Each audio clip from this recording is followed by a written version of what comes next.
Hello' student, এই ভিডিঅ'টোত মই ক্লাছ 10ৰ ষ্টুডেণ্টসকলৰ বাবে আপকামিং হাফ ইয়াৰলি এক্সামৰ প্ৰতি লক্ষ্য ৰাখি ইলেক্টিভ ছাবজেক্টসমূহৰ চিলেবাছ আগবঢ়াবলৈ লৈছোঁ, যিটো সেবাৰ নতুন কাৰিকুলাম 26-27ৰ মতে।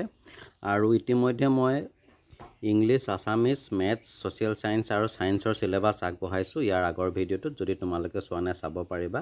তো আহা তেতিয়াহ'লে এই ভিডিঅ'টোত মই ইলেক্টিভ ছাবজেক্টসমূহৰ চিলেবাছখিনি ডিছকাছ কৰোঁ। প্ৰথমতে আহোঁ অতিকে এটা গুৰুত্বপূৰ্ণ ইলেক্টিভ ছাবজেক্ট এডভান্স মেথমেটিক্স। যিসকল ষ্টুডেণ্টে ভৱিষ্যতে ছায়েন্সত পঢ়িম বুলি ভাবিছে তেওঁলোকৰ বাবে এই ছাবজেক্টটো যথেষ্ট ইম্পৰ্টেণ্ট হয়। তো এডভান্স মেথমেটিক্সৰ বাবে তোমালোকে হাফ ইয়াৰলিত চাব লাগিব। তো ইয়াত তোমালোকে দেখা পাইছা হাফ ইয়াৰলিৰ বাবে দিয়া আছে চেপ্টাৰ নাম্বাৰ 1 ছেটছ অৰ্থাৎ সংহতি, চেপ্টাৰ নাম্বাৰ 2 কমপ্লেক্স নাম্বাৰ অৰ্থাৎ যৌগিক সংখ্যা, chapter number 3 arithmetic of integers, chapter number 4 quadratic equation যিটো দ্বিঘাত সমীকৰণ, আৰু chapter number 5 application of common logarithm. তো দেখা গ'ল যে এই 5টা চেপ্টাৰৰ পৰা টোটেল মাৰ্ক আহিব 90 মাৰ্কছ আৰু লগতে ইণ্টাৰনেল এছেছমেণ্ট হ'ব 10 মাৰ্কছ, গ্ৰাণ্ড টোটেল 100 মাৰ্কছ। গতিকে যিসকল ষ্টুডেণ্টে এডভান্স মেথছক ইলেক্টিভ ছাবজেক্ট হিচাপে লৈছে তোমালোকে এইখিনি নোট কৰি ল'বা। নেক্সট আহোঁ আন এটা ইম্পৰ্টেণ্ট ইলেক্টিভ ছাবজেক্ট হিষ্ট্ৰী। তো হিষ্ট্ৰীৰ পৰা তোমালোকে হাফ ইয়াৰলি এক্সামৰ বাবে চাব লাগিব chapter number 1, chapter number 2 the first world war, chapter number 3 world between 1919 to 1939 আৰু chapter number 4 the second world war. তো এই 4টা চেপ্টাৰ টোটেল চাব লাগিব। ইয়াত প্ৰেক্টিকেল বা ইণ্টাৰনেল এছেছমেণ্ট মাৰ্ক নাই। তো এনিৱে তোমালোকে এইখিনি নোট কৰি ল'বা হিষ্ট্ৰী ষ্টুডেণ্টসকলে। এইবাৰ আহোঁ জিঅ'গ্ৰাফী ইলেক্টিভ ছাবজেক্টটোলৈ। তো যিসকল ষ্টুডেণ্টে জিঅ'গ্ৰাফী ছাবজেক্টটোক ইলেক্টিভ ছাবজেক্ট হিচাপে লৈছা তোমালোকে হাফ ইয়াৰলি এক্সামৰ বাবে চাবা chapter number 1 physical geometry geographic processes, আৰু chapter number 2 environmental geography, chapter number 3 regional geography of the world. একেবাৰে কম চিলেবাছ, তো এইখিনি ভালকৈ প্ৰেক্টিছ কৰিবা। ইয়াত ইণ্টাৰনেল এছেছমেণ্ট 10 মিলাই গ্ৰাণ্ড টোটেল হ'ব 100 মাৰ্কছ। নেক্সট আহোঁ আমাৰ যিটো ৰাষ্ট্ৰীয় ভাষা হিন্দী ইলেক্টিভ ছাবজেক্টটোলৈ।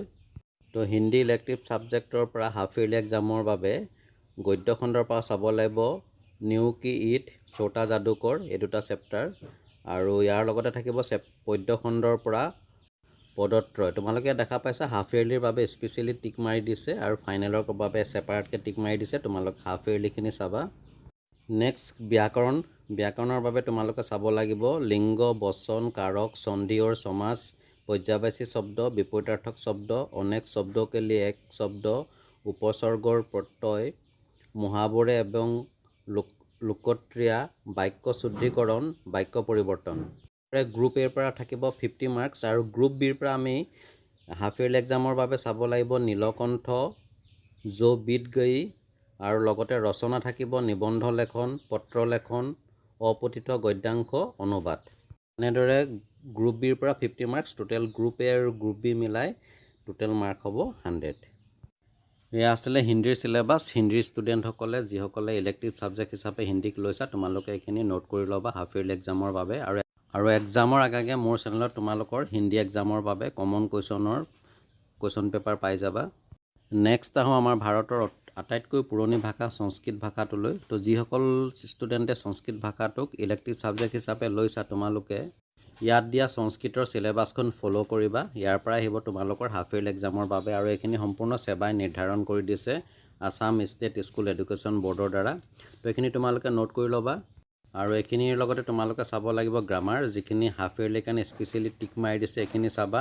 আৰু একেবাৰে 11 নম্বৰ দিছে translate from English / Assamese into সংস্কৃতৰ কম্প্ৰিহেনশ্যন। তো এনেদৰে টোটেল মাৰ্ক থাকিব 100। তোমালোকে ভালকৈ প্ৰেক্টিছ কৰিবা এইখিনি ঘৰত। নেক্সট আহোঁ সাম্প্ৰতিক কালৰ এটা অতিকৈ গুৰুত্বপূৰ্ণ বিষয় কম্পিউটাৰ ছায়েন্স। তো কম্পিউটাৰ ছায়েন্স যিসকল ষ্টুডেণ্টে ইলেক্টিভ ছাবজেক্ট হিচাপে লৈছা তোমালোকে হাফ ইয়াৰলিৰ বাবে ইয়াত যিটো চিৰিয়েল নাম্বাৰ 2 দিছে এইখিনি চাবা। Chapter 1 introduction to computer network, chapter 4 introduction to loops, chapter 5 nested loops in C, chapter 6 আৰু চেপ্টাৰ 7 ফাংচন ইন চি। তো এইখিনি তোমালোকে ভালকৈ নোট কৰি প্ৰেক্টিছ কৰিবা। নেক্সট উডক্ৰাফ্ট যিসকলে ইলেক্টিভ ছাবজেক্ট হিচাপে লৈছা তোমালোকৰ বাবে এই চিলেবাছখন আগবঢ়ালোঁ। ইয়াত হাফ ইয়াৰলিৰ কাৰণে যিখিনি টিক মাৰি দিছে তোমালোকে এইখিনি চাবা, এনুৱেলখিনি চাব নালাগে। তো এইখিনি নোট কৰি ল'বা। আৰু ইয়াৰ লগতে আৰু কিছুমান দিছে হাফ ইয়াৰলি এক্সামৰ বাবে প্ৰেক্টিকেলো আছে 50 মাৰ্কছৰ। তো নিশ্চয় তোমালোকে জানাই তোমালোকৰ স্কুলৰ কম্পিউটাৰ সায়েন্সৰ ছাৰে এই বিষয়ে ক'বই তোমালোকক প্ৰেক্টিকেলৰ বিষয়ে। তো এনেদৰে উডক্ৰাফ্ট ইলেক্টিভ সাবজেক্টৰ সিলেবাস তোমালোকলৈ আগবঢ়ালোঁ। যিসকলে উডক্ৰাফ্ট ইলেক্টিভ সাবজেক্ট হিচাপে লৈছা তোমালোকে এইখিনি নোট কৰি ল'বা। নেক্সট আহোঁ আৰবিক ইলেক্টিভ সাবজেক্টটোলৈ।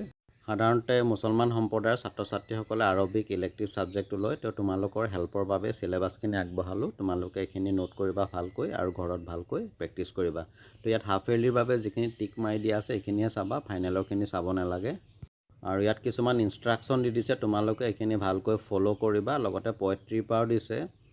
মোৰ হাতত যিহেতু আৰবিক ইলেক্টিভ সাবজেক্টৰ কিতাপখন নাই, মই বৰ ভালকৈ নাজানো। তো তোমালোকে নিশ্চয় বুজি পাবা, এইখিনি ফ'ল' কৰিবা। গ্ৰামাৰ আছে, কম্প'জিশ্যন আছে, টোটেল মাৰ্ক হ'ব 100।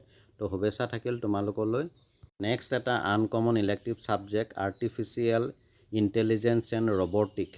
তো ইয়াৰ সিলেবাসখিনি আগবঢ়ালোঁ। ইয়াত দেখা আছে হাফ ইয়াৰলি এক্সামৰ বাবে তলত দি দিছে এইটো ছেশ্যন ইউনিট 1ৰ পৰা দিছে ছেশ্যন 1, 2, 3, 4, 5, ইউনিট 2ৰ পৰা দিছে ছেশ্যন 1, 2, 3, 4, ইউনিট 3ৰ পৰা দিছে 1, 2, 3, 4 আৰু ইউনিট 7ৰ পৰা দিছে ছেশ্যন 1, 2, 3 আৰু এনেদৰে টোটেল মাৰ্ক থাকিব 50।